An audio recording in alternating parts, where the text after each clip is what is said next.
தமிழக அரசியல்ல மே 4ஆம் தேதி வெளியாக இருக்கக்கூடிய தேர்தல் முடிவுகள் பெரும் எதிர்பார்ப்பை ஏற்படுத்தியிருக்கக்கூடிய நிலையில் வழக்கத்திற்கு மாறான வாக்குப்பதிவு புள்ளி விவரங்கள் அரசியல் கட்சிகளை குழப்பத்தில் ஆழ்த்தியுள்ளன. இம்முறை தமிழக தேர்தல் வரலாற்றிலேயே இல்லாத அளவாக 85.1% வாக்குகள் பதிவாகியுள்ளதாக தரவுகள் தெரிவிக்கின்றன. இது 2011ஆவது ஆண்டின் 78.3% சாதனையை முறியடித்திருந்தாலும் இதன் பின்னணியில் இருக்கக்கூடிய வாக்காளர் பட்டியல் சுருக்கம் ஒரு முக்கிய காரணியாக பார்க்கப்படுகிறது. சுமார் 70 லட்சம் வாக்காளர்கள் பட்டியலில் இருந்து நீக்கப்பட்டதால் வாக்காளர்களின் மொத்த எண்ணிக்கை 5.67 கோடியாக குறைந்தது. சதவிகித அடிப்படையில் வாக்குப்பதிவு உயர்வாக தோன்ற வழிவகுத்துள்ளது.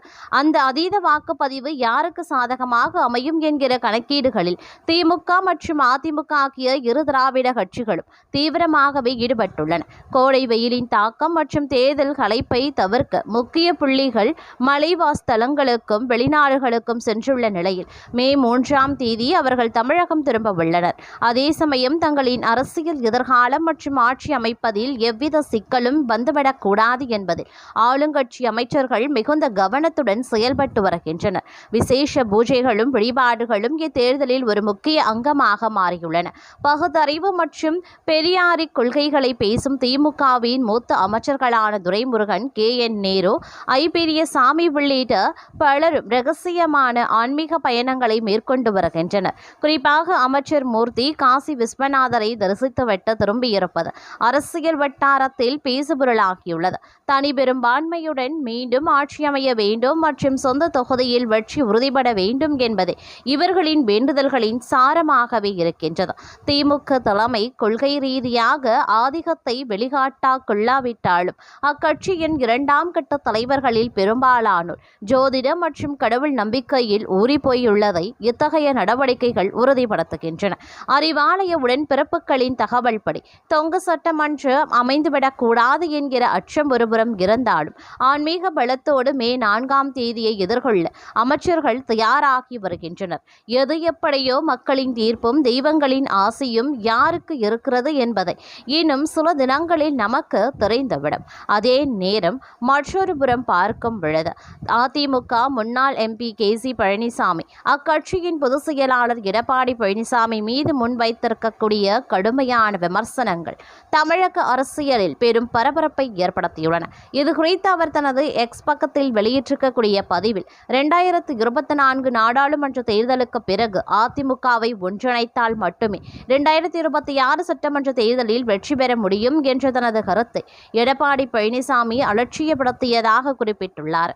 தெருவில் போகிறவர்கள் கருத்தை நான் ஏற்க வேண்டிய அவசியம் இல்லை என்று எடப்பாடி பழனிசாமி அன்று கூறியதை சுட்டிக்காட்டியிருக்கக்கூடிய அவர் வரவிருக்கும் தேர்தல் முடிவுகள் அவரை கோட்டைக்கு அனுப்புமா அல்லது தெருக்கோடியில் நிறுத்துமா என்பது மே 4ஆம் தேதி தெரிந்துவிடும் என எச்சரித்துள்ளார். இந்த தேர்தலில் எடப்பாடி பழனிசாமி கையாண்ட அரசியல் வியூகங்கள் குறித்து விமர்சித்திருக்கக்கூடிய KC பழனிசாமி மற்ற தலைவர்கள் பெரிய இலக்குகளை நோக்கி செயல்படும் போது எடப்பாடி உட்கட்சி பூசல்களிலேயே கவனம் செலுத்தியதாக கூறியுள்ளார். விஜய் தனது அரசியலை திமுகவுக்கு எதிரான போட்டியாக மாற்றியும் இருக்கார் என்றும் முதலமைச்சர் ஸ்டாலின் டெல்லிக்கும் தமிழ்நாட்டுக்கும் இடையிலான போராட்டமாக தனது களத்தை அமைத்துள்ளார் என்றும் அவர் சுட்டிக்காட்டியிருக்கார். ஆனால் எப்படியோ கோபியில் செங்கோட்டையன், கரூரில் செந்தில் பாலாஜி, போடியில் OPS என தனிப்பட்ட நபர்களை எதிர்ப்பதிலேயே குறியாக இருந்தாரே தவிர திமுகவை வீழ்த்துவதற்கான வலுவான வியூகத்தை அமைக்க தவறிவிட்டார் என்பது அவரது பிரதான குற்றச்சாட்டாக உள்ளது.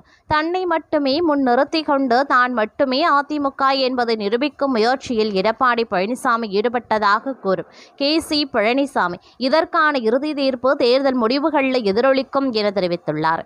ஒருவேளை அதிமுக கணிசமான இடங்களை பெற்று ஆட்சி அமைத்தால் எடப்பாடி பழனிசாமி நிகரற்ற தலைவராக உருவெடுப்பார்.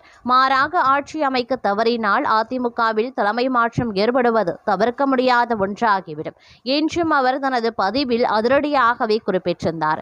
இந்த விமர்சனங்கள் அதிமுக தொண்டர்களிடையே விவாதத்தையும் கிளப்பியும் இருக்கின்றன. அது மட்டும் இல்லாமல் மற்றொரு புறமோ தமிழக அரசியல் களத்தில் 85.15% என்ற வரலாற்று சாதனை வாக்குப்பதிவு பிரதான கூட்டணிகளுக்கு பெரும் கலக்கத்தை ஏற்படுத்தியுள்ளது.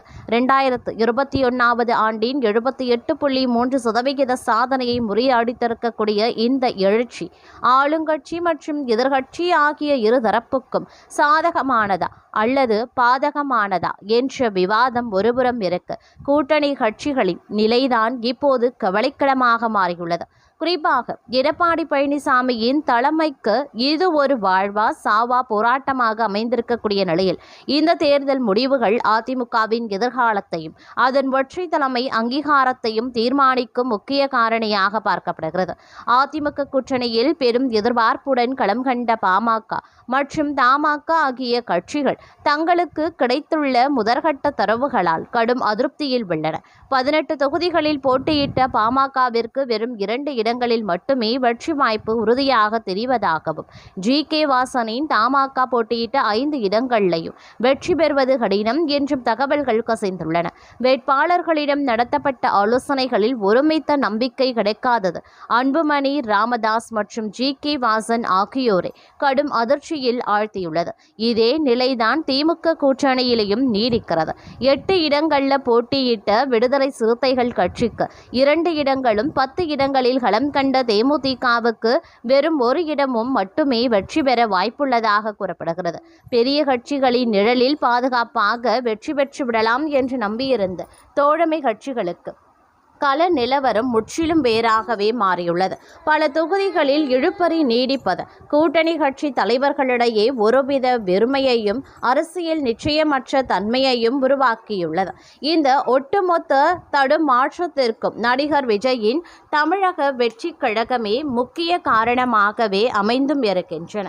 அதே மாதிரி விஜயின் கட்சிகளை பிரிக்கும் வாக்குகள் பிரதான கட்சிகளின் வெற்றி வாய்ப்பை பதம் பார்க்கும் ஒரு நிலையாகவே பார்க்கப்படுகிறது. ஜெயிக்க வேண்டிய இடத்தில் தோல்வியையும் தோற்க வேண்டிய இடத்தில் ஒரு வெற்றியையும் தீர்மானிக்கும் ஒரு கேம் சேஞ்சராக தாவேக உருவெடுத்துள்ளது.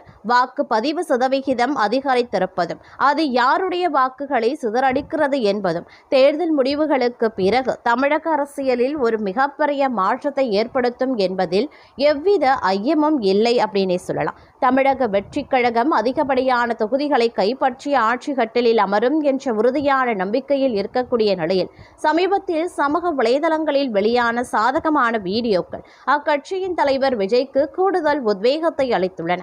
இதன் தொடர்ச்சியாக கட்சியின் முக்கிய நிர்வாகிகள் மற்றும் வேட்பாளர்களுடன் காணொலி வாயிலாக ஆலோசனை நடத்திய அவர் தேர்தல் வெற்றிக்கு பிந்தைய அடுத்த கட்ட நகர்வுகள் குறித்து விவாதித்ததாக தெரிகிறது. குறிப்பாக ஆட்சி அமைக்கும் பட்சத்தில் நிர்வாகத்திறனை வெளிப்படுத்தும் நோக்கில் மூத்த அரசியல்வாதியான செங்கோட்டையன் மற்றும் தென் மாவட்டத்தை சேர்ந்த ஒரு முக்கிய பிரமுகர் என இருவரை துணை முதலமைச்சர்களாக நியமிக்க விஜய் திட்டமிட்டுள்ளதாக வெளியாகும் தகவல்கள் அரசியல் வட்டாரத்தில் பெரும் பரபரப்பையும் ஏற்படுத்தியுள்ளன.